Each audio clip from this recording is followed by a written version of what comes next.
চলো বন্ধুরা, আজকে আমরা আরেকটি নতুন জায়গা ঘুরে আসি। দিনটি ছিল 10th অগাস্ট 2025। এই রাজ্যের একটি অতি পরিচিত নাম আগরতলা অ্যাডভেঞ্চার ক্লাবের সঙ্গে আমিও সঙ্গী হলাম এই নতুন যাত্রায়। ভোরের হালকা কুয়াশা আর পাখির ডাক যেন নতুন অভিযানের আহ্বান জানাচ্ছিল। মনে হচ্ছিল আজকের দিনটা হবে একেবারে আলাদা। আমরা যাচ্ছি নতুন এক জায়গার সন্ধানে। ভোরবেলা বাড়ি থেকে বের হয়ে আমরা সবাই আগরতলা রেল স্টেশনে জড়ো হলাম। হাসি, গল্প আর কৌতূহলের মাঝে ট্রেনের সিটি বাজলো। ট্রেন চলতে চলতে সকালের প্রাতরাশ আমরা সেরে নিলাম। এই প্রাতরাশের মেনুতে ছিল রুটি, তরকা আর সেদ্ধ ডিম। তারপর ট্রেকিং সেরে ভাত খেতে খেতে বিকেল হয়ে যাবে, তাই আমরা পেট পুরে খেয়ে নিলাম প্রত্যেকেই। খেতে খেতেও আমাদের গল্প, হাসি তামাশা ঠিকই চলছিল। এই খাবারের পর আমাদের উচ্ছিষ্ট আর প্যাকেটগুলা আমরা আলাদা করে একটি বড় ব্যাগে জমা করলাম, যেন কোনোভাবেই প্রকৃতির গায়ে ময়লার দাগ না লাগে। তারপর চললাম আবার আমাদের গন্তব্যের উদ্দেশ্যে রেলে করে। চারদিকে প্রকৃতির সবুজের মাঝখান দিয়ে আমরা মনু স্টেশনে নামলাম। মনে হলো মনু স্টেশনের চারপাশের পাহাড়ি হাওয়া আমাদের স্বাগত জানাচ্ছে নতুন এক জায়গায়। স্টেশনে নেমে নির্দিষ্ট জায়গায় আমাদের সেই উচ্ছিষ্টগুলা ফেলে দিলাম। আমাদের মনে হলো ভ্রমণের আনন্দ যেমন গুরুত্বপূর্ণ, তেমনি পরিবেশ রক্ষা করাও আমাদের দায়িত্ব। তারপরে প্রত্যেকেই একে একে রেলগাড়ি থেকে নেমে আমরা একটি নির্দিষ্ট জায়গায় জড়ো হলাম। আমরা আমাদের মতো করে স্টেশনের চারপাশ একটু ঘুরে ঘুরে দেখলাম। তারপর আমাদের এখানে একটি গ্রুপ ফটো নেওয়া হলো এবং আগরতলা অ্যাডভেঞ্চার ক্লাবের চিরাচরিত প্রথা অনুযায়ী এখানে আমরা আবার সমবেতভাবে জাতীয় সঙ্গীতের প্রতি শ্রদ্ধা প্রদর্শন করলাম।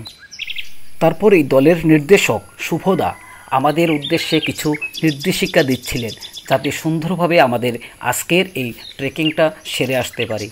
তারপর সেখান থেকে আবার আমাদের পথ চলতে হবে প্রায় 30 কিমি গাড়িতে করে। আমরা প্রত্যেকেই আবার গাড়ির উদ্দেশ্যে রওনা দিলাম। তারপর আমরা দলের নির্দেশ মতো গাড়িতে গিয়ে বসলাম সেই পথ পাড়ি দেব বলে। রাস্তার দুপাশে সবুজের সমারোহ, কোথাও উঁচু নিচু টিলাভূমি, কোথাও সবুজ চাপাতা বাগান, কোথাও দূরে বিস্তীর্ণ সবুজ বনভূমি আমাদের যেন বারবার হাতছানি দিয়ে ডাকছে, আমরা যেন প্রকৃতির মাঝে নিজেদের হারিয়ে ফেলি। কোথাও আবার সুন্দর জায়গা দেখে আমরা নেমে পড়লাম, যে যার মতো করে ফটো তুলছে, কেউ ভিডিও করছে, এই সুন্দর স্মৃতিগুলা মনের ক্যানভাসে জমিয়ে রাখার জন্য। এই 30 কিমি পথ গাড়িতে করে যাত্রাটাও কিন্তু আমাদের কাছে একটা বড় আবিষ্কারের মতো। আমাদের এই যাত্রাপথ আগরতলা থেকে মনু স্টেশন থেকে ছইল্যাংটা পার হয়ে ছামনু বাজার থেকে ঠিক বাঁ দিক ধরে প্রায় 1 কিলোমিটার পথ যাওয়ার পর আমাদের গাড়ির যাত্রাপথ সীমিত হয়ে এলো। তারপর প্রত্যেকেই আমরা গাড়ি থেকে নেমে পড়লাম। সকালের ঠান্ডা হাওয়া গায়ে মেখে আমরা সবাই প্রস্তুত, কারণ আজ আমরা ছুটে যাচ্ছি প্রকৃতির হৃদয়। আমাদের দলে মোট 88 জন ছিল। সবার মুখে উচ্ছ্বাস, চোখে কৌতূহল আর মনে অদম্য উদ্দীপনা। শুরুতেই আমাদের ছোট ছোট দলে ভাগ করে দেওয়া হলো, আর প্রতিটি দলের সাথে একজন অভিজ্ঞ গাইড ছিল। সেই অভিজ্ঞ গাইডকে সঙ্গী করেই আমরা গভীর জঙ্গলের ভিতর দিয়ে প্রবেশ করলাম। তখনই বোঝা গেল এই পথ একেবারে সহজ নয়। কোথাও সরু আঁকাবাঁকা পথ, কোথাও আবার উঁচু নিচু পাথরে ভরা রাস্তা। এই পথ যেন ক্রমশ অজানার দিকে নিয়ে যাচ্ছে। হাঁটতে হাঁটতে মনে হচ্ছিল প্রতিটি পদক্ষেপ যেন এক একটা চ্যালেঞ্জ। চারদিকে শুধু সবুজের আধিপত্য। উঁচু উঁচু গাছ মাথার উপর ছাতা হয়ে দাঁড়িয়ে আছে। সূর্যের আলো প্রায় আড়াল করে দিয়েছে। বাতাসে ভেসে আসছিল ভেজা মাটির গন্ধ আর অচেনা ফুলের সুবাস। তারই মধ্য দিয়ে আমাদের উঁচু টিলাভূমি থেকে খুব ধীরে ধীরে সতর্কতার সঙ্গে নিচে নামতে হয়েছিল। কারুর পা পিছলে যাচ্ছিল, কেউ আবার হাত বাড়িয়ে বন্ধুকে টেনে তুলছিল। এরই মাঝে দেখা গেল ছোট্ট শিশুকে কাঁধে করে তার মা নিচে নামছে। এই দৃশ্য এক অপরূপ, যা আমাদের প্রত্যেককে অনুপ্রেরণা যোগায়। জঙ্গলের মাঝে কোথাও পাহাড়ি ঝড়ে ভেঙে পড়া গাছ পেরিয়ে আমাদের এগোতে হচ্ছে, কোথাও আবার ছড়ার জলে পা ভিজিয়ে আমাদের চলতে হচ্ছে, আবার কোথাও বড় বড় পাথর পথ আটকে দাঁড়িয়ে আছে। কিন্তু প্রতিটি পদক্ষেপ আমাদের কাছে একটা চ্যালেঞ্জের মতো।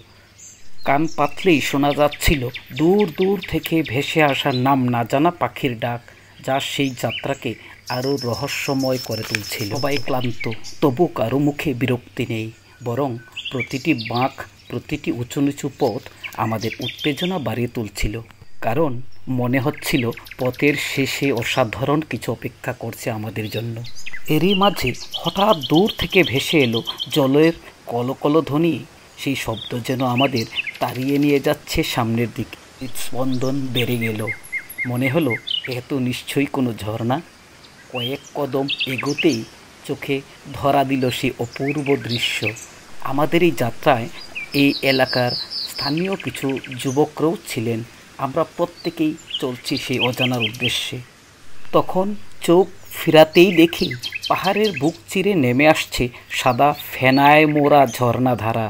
চারপাশে সবুজের আবরণ। কেউ থামতে পারল না, সবাই ঝাঁপিয়ে পড়ল শীতল জলে। হাসি আনন্দে ভরে গেল পরিবেশ।